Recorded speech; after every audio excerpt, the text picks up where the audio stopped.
Bismillahirrahmanirrahim. Assalamualaikum warahmatullahi wabarakatuh. Allahumma salli ala sayyidina Muhammadin al-Habibin al-Mahbub Syafi'il alamin wa mufarrijil kurub wa ala alihi sahbihi wa sallim, amma ba'd. Ayuhal hadirin wal hadirat, para asatiz, alim ulama, dan khususnya untuk sahibul bait Bapak Safris beserta segenap keluarga besarnya. Ketahuilah, rumah dari Bapak Safris malam disaksikan oleh makhluk-makhluknya Allah di langit, laksana kita memandang bintang gemintang di langit. Makhluk-makhluknya Allah menyaksikan, melihat rumah ketika berkumpul orang banyak dan berzikir memuji Allah dan Rasulnya, maka dikatakan makhluk-makhluknya Allah di langit menyaksikan rumahmu, kediamanmu yang kau gunakan untuk berkumpul memuji berzikir kepada Allah dan Rasulnya, laksana engkau melihat bintang gemintang yang gemerlap di langitnya Allah. Masya Allah. Maka beruntunglah Bapak Safris, dan mudah-mudahan yang lainnya bisa ambil nanti, ambil berkah dan bisa juga meneladani hal baik ini.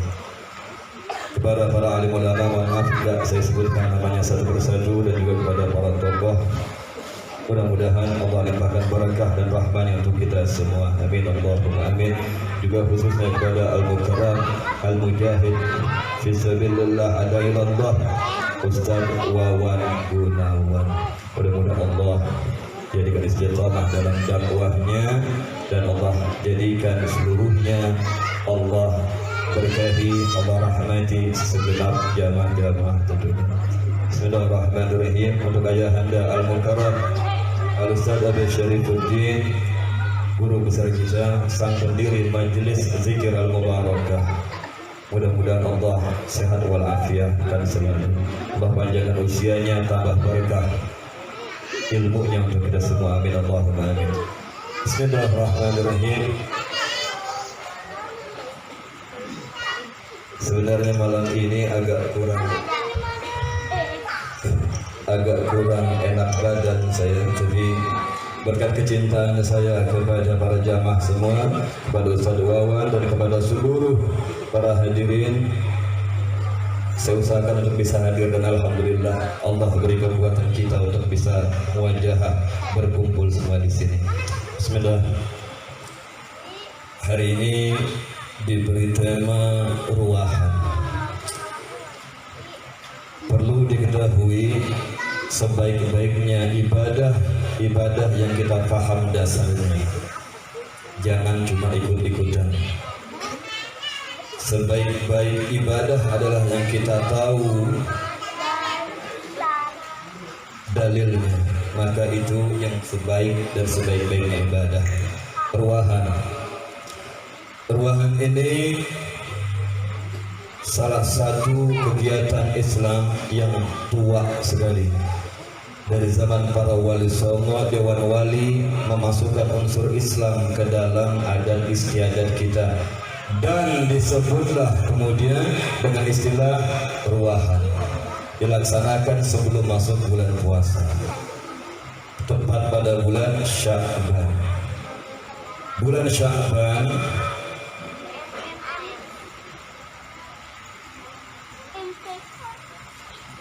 saya lanjutkan ya. Sayang ini saya datang di tempat ini, kita kumpul, kalau nggak dapat ilmunya ya. Bismillah. Bulan Sya'ban itu bulan sebelum masuk bulan suci Ramadan. Kita sering dengar bahwa kalau bulan Ramadan arwah orang-orang yang meninggal dunia pulang ke rumah, begitu. Lalu orang tua kita menganjurkan mengadakan ruahan, kumpul bersama mendoakan arwah-arwah leluhur kita, keluarga kita yang sudah berpulang ke rahmatullah. Hal ini tentu baik dan tentu bermanfaat untuk kita dan juga untuk orang yang kita doakan. Insya Allah keluarga dari Bapak Sagrin yang sudah berpulang ke rahmatullah dan juga kita semua sanak kerabat kita, keluarga kita yang telah berpulang ke rahmatullah di ini malam mendapatkan limpahan cahaya rahmah maghfirah dari Allah Ta'ala. Ada sebuah cerita Al-Imam Ghazali di dalam kitabnya Mukasyafatul Qulub, beliau menceritakan, beliau katakan bahwasanya arwah-arwah yang didoakan itu, maka doa-doa kita datang ke arwah yang kita niatkan tadi, laksana cahaya yang gemerlapan dan disodorkan, dihantarkan, dibawakan oleh para malaikat-malaikatnya Allah. Kalau disebutkan wasairil muslimin wal muslimat wal mu'minin wal mu'minat, itu laksana nampan besar berisikan cahaya dan seluruhnya di situ bercampur baur, berebutan untuk mengambil cahaya tadi. Tapi kalau kita khususkan satu orang, maka itu menjadi hal yang sangat menggembirakan bagi ahli kubur. Ruahan ini faedahnya besar buat yang sudah meninggal dunia, juga buat kita. Selesai soal ruahan. Kemudian,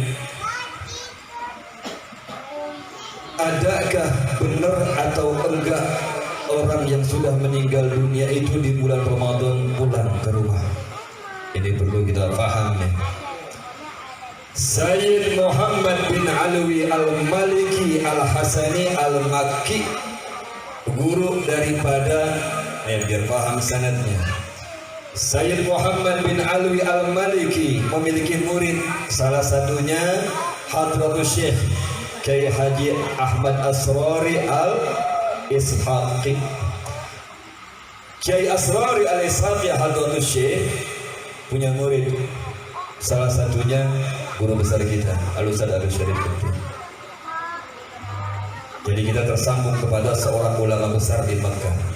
Ulama ini berkata, Sayyid Muhammad bin Ali Al-Maliki berkata bahwasanya dalam kitab Mafahim An-Nusakhah, ketika menjelang bulan suci Ramadan, arwah-arwah yang sudah berada di Lauhul Mahfuz berkumpul meminta izin kepada Allah untuk bisa kembali ke alam dunia. Seluruh yang kumpul enggak diizinkan oleh Allah seluruhnya untuk boleh pulang ke alam dunia. Enggak semua. Sebagian dibolehkan oleh Allah untuk pulang ke alam dunia. Sebagian lagi enggak diperbolehkan sama Allah. Mereka min ahlil khair. Mereka orang yang gemar berbuat baik.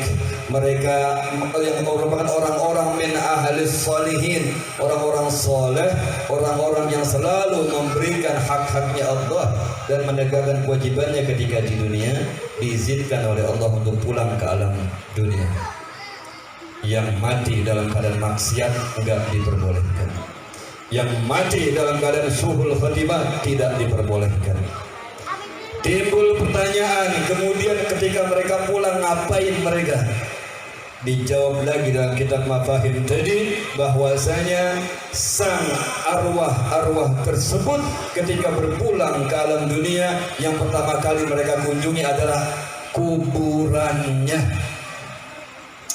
Mereka saksikan jasadnya yang dulu tampan, gagah, ganteng, atau kalian perempuan yang dulu cantik, yang dulu mulus, yang dulu dimanjakan dengan bedak-bedak mahal, dengan sabun-sabun mahal, sekarang ternyata berakhir hanya sebagai bangkai dan berakhir sebagai umpan makanan makhluk-makhluknya Allah di dalam perut bumi.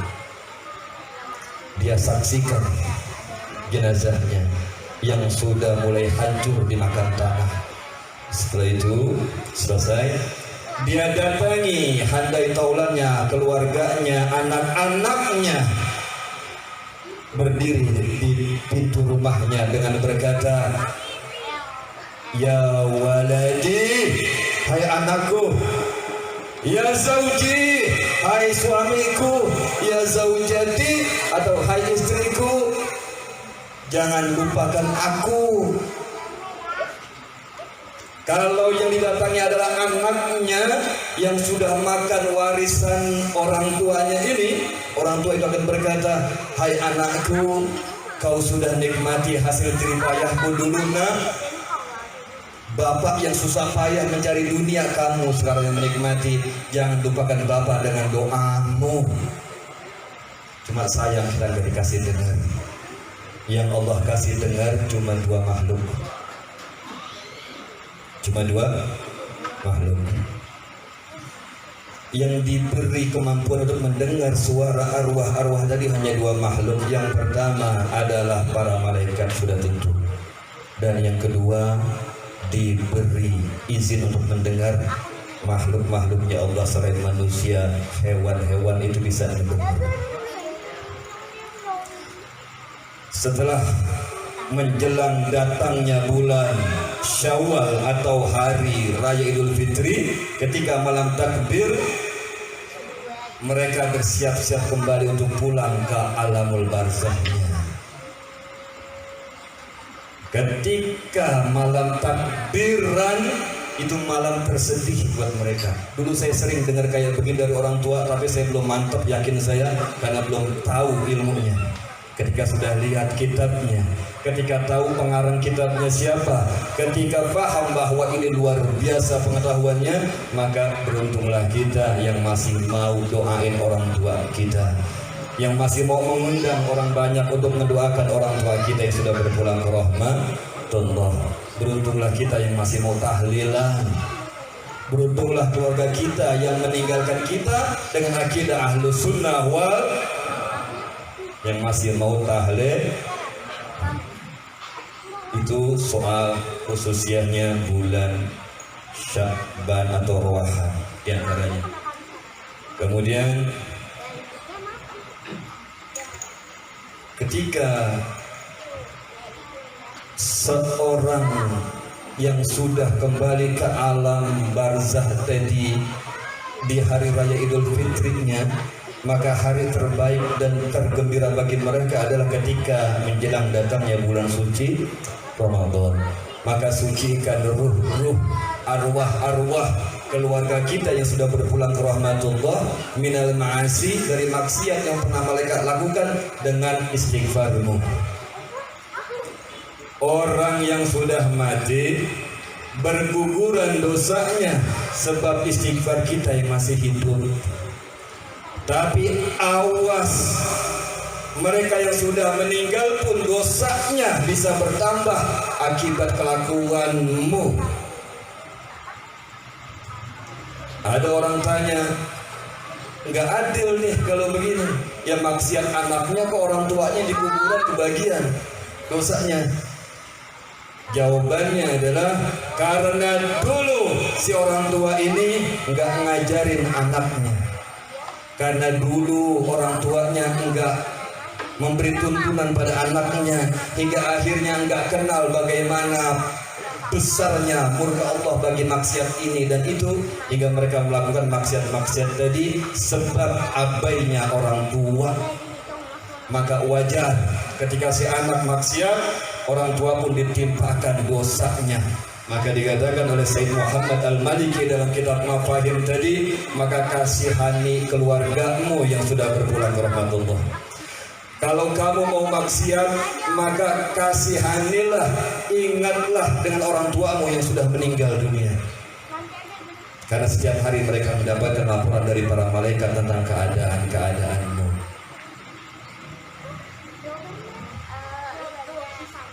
Sedikit, tapi mudah-mudahan bisa makin mantap kita soal kekuatan, keberkahan doa orang yang masih hidup kepada orang yang sudah meninggal dunia. Salah satu istighfar yang sangat bagus untuk kita baca, istighfar yang diajarkan oleh para guru-guru kita untuk mendoakan mohon ampun kepada Allah bagi orang-orang tua kita. Di antaranya adalah istighfar untuk bapak dan ibu kita. Yuk kita baca ini istighfar. Mudah-mudahan dengan istighfar ini ayah, ibu kita, kakek, nenek kita, sanak kerabat kita yang sudah berpulang ke rahmatullah Allah ampuni segenap dosa-dosanya. Berkah daripada kumpulnya kita di sini. Bismillahirrahmanirrahim. Astaghfirullahaladzim, astaghfirullahaladzim, astaghfirullahaladzim, astaghfirullahaladzim, astaghfirullahaladzim, astaghfirullahaladzim, astaghfirullahaladzim, astaghfirullahaladzim li abi wa ummi, astaghfirullahaladzim li abi wa ummi, astaghfirullahaladzim li abi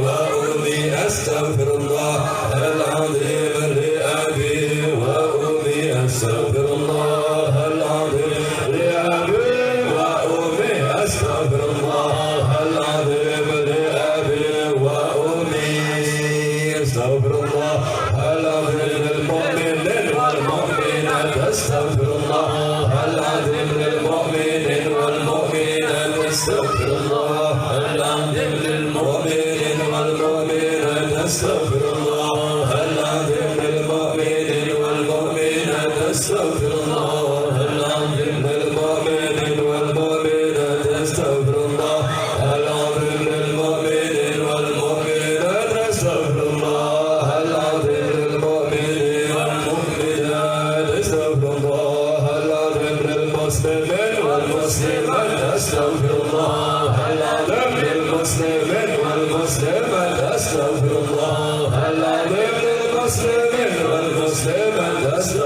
astaghfirullahaladzim lil muslimin wal muslimat, astaghfirullahaladzim lil muslimin wal muslimat, astaghfirullahaladzim lil muslimin wal muslimat, astaghfirullahaladzim wa natubu ilaihi, astaghfirullahaladzim wa natubu ilaihi, astaghfirullahaladzim wa natubu ilaihi, astaghfirullahaladzim wa natubu ilaihi, astaghfirullahaladzim wa natubu ilaihi, astaghfirullahaladzim wa natubu ilaihi, astaghfirullahaladzim wa natubu ilaihi, astaghfirullahaladzim innahu kana ghafara.